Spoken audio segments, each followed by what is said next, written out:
My son sent me one sentence that ended my entire life as a mother, and I did not reply a single word. The message appeared on my phone on a quiet Tuesday morning, just after I finished washing my coffee mug and set it upside down on the counter. I remember the exact wording because it burned itself into my memory. Do not call me anymore. I am tired of you and your requests. That was it. No greeting, no explanation, no goodbye. I stood in my small kitchen in New York, the city already alive outside my window, horns blaring, footsteps rushing past, life moving forward as if nothing had happened. I read the message again, and then again. My hands did not shake. My chest did not tighten the way I expected. Instead, something inside me went very still. Requests. I whispered the word out loud, testing it. What requests had I ever made of my son? My name is Eleanor Brooks. I am 64 years old. I am a widow, a retired accountant, and until that moment, I believed motherhood was permanent, unconditional, unbreakable. I had raised my son Lucas alone after his father died in a construction accident when Lucas was 8. I worked long hours, balancing books for small family-owned businesses, coming home late, eating cold dinners, telling myself it was temporary. Everything I did was for him. Every sacrifice made sense as long as he was okay. So when that message came, I did what I had never done before in my life. I said nothing. I did not respond. I did not call back. I did not send a follow-up text trying to explain or apologize or soften myself into something easier to tolerate. I placed my phone face down on the table and went about my day like a woman learning how to breathe in a new way. The silence that followed was terrifying at first. Days passed, then weeks. My phone stayed quiet. No check-ins, no accidental calls, no messages sent and deleted. I went to my doctor appointments alone. I sat in waiting rooms, surrounded by strangers scrolling through photos of grandchildren, while I stared at the floor. When my test results came back normal, I smiled politely at the nurse and drove myself home. I began to notice things I had ignored for years. How often my house was quiet. How much time I had spent waiting for calls, waiting for visits, waiting to be needed. 8 weeks after that message, my phone rang. Lucas. For a long moment, I stared at his name on the screen. My thumb hovered. Somewhere deep inside me, the old reflex stirred, the instinct to answer no matter what, because that was what mothers did. I answered. Mom? His voice was rushed, breathless. We are in trouble. Vanessa and I are behind on rent. We need money, fast. $2,000 by Friday or we are getting evicted. Can you send it today? No apology, no hesitation, no acknowledgement of the sentence he had used to cut me out of his life. Something settled inside me then, quiet and firm. I am sorry, I said calmly. I do not know who you are. I do not have a son. And before he could speak again, I ended the call. I sat there in my kitchen, the phone still warm in my hand, realizing that whatever came next, there was no going back.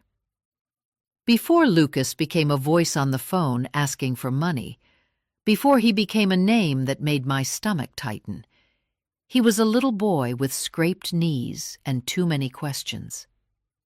I was 29 when his father died. One moment we were arguing about groceries, and the next I was standing in a hospital hallway in New York, holding a plastic bag with his wallet and watch inside it, being told that a steel beam had slipped and there had been nothing anyone could do. Lucas was 8 years old. He sat beside me on the hard chair, his legs dangling, swinging back and forth because they did not reach the floor yet. He did not cry. He just asked when his dad was coming home. From that day on, everything became about survival.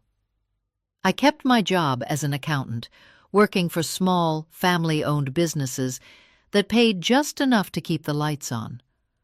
During the day, I balanced ledgers and reconciled numbers.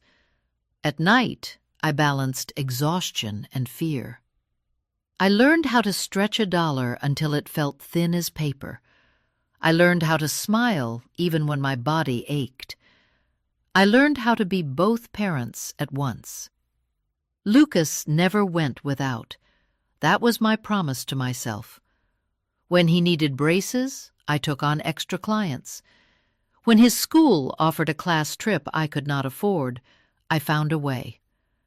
When he wanted to apply to colleges outside the state, I told him to dream big and stayed up late filling out paperwork I barely understood. There were nights I sat at the kitchen table with bills spread out like a losing hand, calculating which could wait and which could not. I never told Lucas when I skipped meals. I never told him when I cried in the shower so he would not hear. To him, I was just Mom, steady, reliable, always there. When he graduated college, I cried harder than I had at the funeral. I believed I had done it, that the hardest part was behind us. He got a job. He met Vanessa. He moved out. I told myself that was what success looked like. The requests started quietly. A little help with a security deposit. A short-term loan until his first paycheck cleared. Money for a car repair that could not wait. Each time he promised it was temporary. Each time I said yes without hesitation. When Lucas married Vanessa, I paid for what I could. Not because they asked outright, but because I offered. I wanted to be useful. I wanted to feel included. When they thanked me, it was quick and distracted. But I told myself that was enough. I believed that love meant giving and not keeping score. What I did not see then was how slowly the balance shifted, how conversations became shorter, how visits became rare, how my role quietly changed from mother to resource.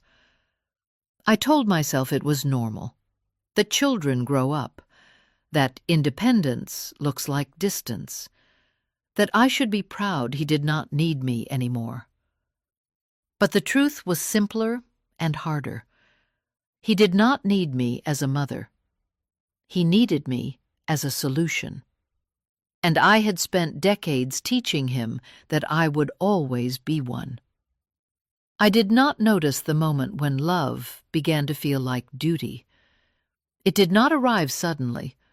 It crept in quietly, disguised as concern, as responsibility, as what a good mother was supposed to do. Lucas stopped calling just to talk. When my phone rang, there was always a reason now. Rent had gone up. Vanessa needed dental work. Their car had broken down on the way to work. There was always urgency in his voice, always a deadline that made saying no feel cruel. I sent the money before he finished explaining. Sometimes he promised to visit soon. Sometimes he said we would have dinner together once things calmed down. Most of the time the call ended quickly, as if once the problem was solved, there was nothing left to say. Weeks would pass in silence. I told myself that was normal. Young couples were busy. Life was expensive. I remembered how hard it had been when Lucas was small, how one unexpected bill could throw everything into chaos. I told myself I was helping him build stability. I told myself this was temporary. It never was. One winter, Lucas asked if I could co-sign a loan so they could renovate their apartment. He said it would increase the value. He said it was an investment. I hesitated for the first time in years. Not because I did not trust him, but because something in my chest felt heavy and wrong. I signed anyway. I did not tell my friends. I did not tell my sister. I knew what they would say, that he was grown, that I was risking too much, that I deserved to rest. I did not want to hear it. I wanted to believe that helping my son was still the right thing to do. Holidays came and went. Thanksgiving dinners I cooked for 2 turned into meals for 1 when Lucas canceled at the last minute. Christmas mornings were quiet. Birthday cards I mailed were never acknowledged. When I hinted that I missed him, he said I was being emotional. "You know I love you, Mom. Things are just busy right now." Busy enough to ask for money. Too busy to sit with me for an hour. Vanessa rarely spoke to me directly. When she did, her tone was polite but distant, as if I were a neighbor rather than family. I sensed she did not like me, but I blamed myself for that too. Maybe I hovered. Maybe I gave too much advice. Maybe I expected too much. So I pulled back in every way except the one that mattered. I kept giving. Every time my bank balance dipped, I felt a flash of fear followed by relief. Fear for myself.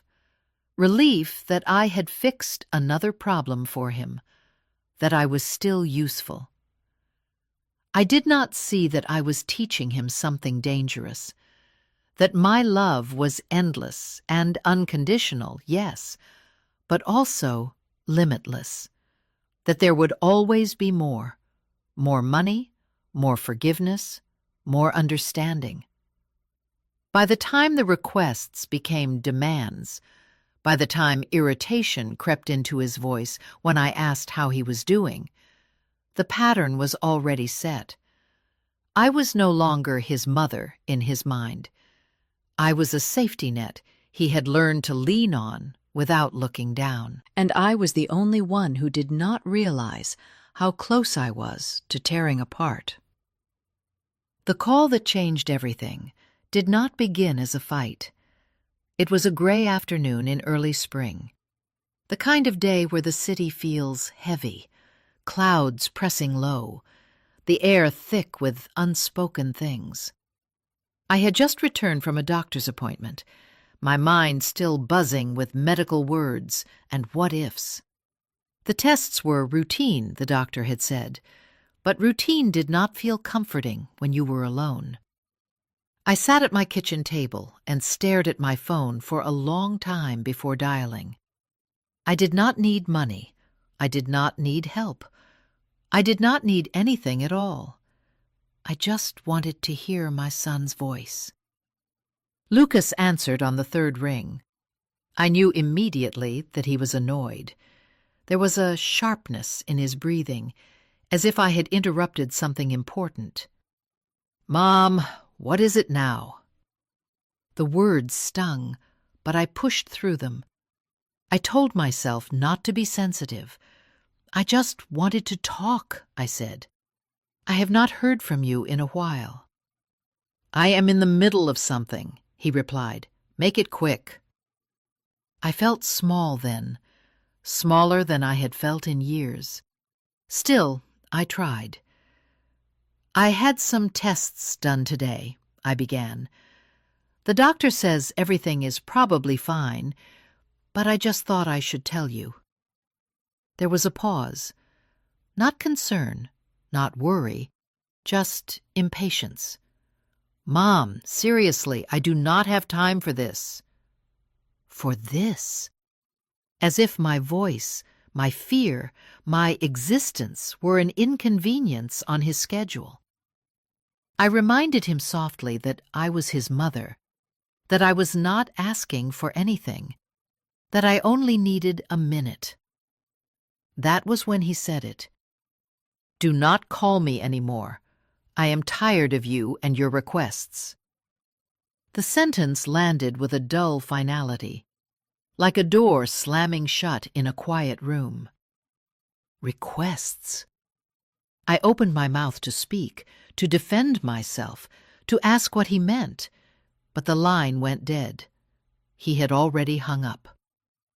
I sat there with the phone still pressed to my ear, listening to nothing. Around me, the apartment looked the same as it always had. The same table, the same chair, the same framed photos on the wall. Lucas at 5 years old, missing his front teeth. Lucas at his college graduation, smiling.